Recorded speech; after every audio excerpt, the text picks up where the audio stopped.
गाडगे महाराजांचा जन्म वराडात शेणगाव येथे एका गरीब कुटुंबात झाला.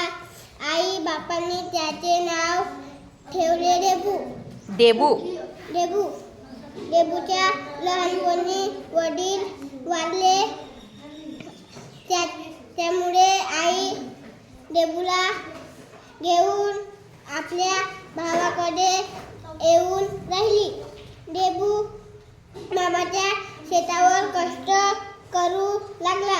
कोणतेही काम मनापासून करण्याची डेबूला हौस होती. काम करायचे ते अगदी नीटनेटके. आपला हात ज्याला लागेल ते सुंदर दिसेल पाहिजे अशी त्यांची काम करण्याची पद्धत होती.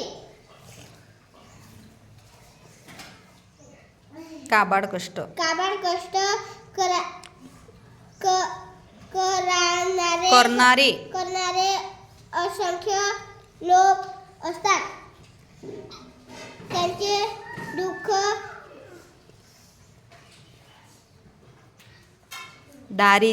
दारिद्र्य पाहून त्यांचा जीव तुटत होता. तो ज्या समाजात वावरत होता त्या समाजातील लोकांचे वागणे त्याला आवडत नव्हते.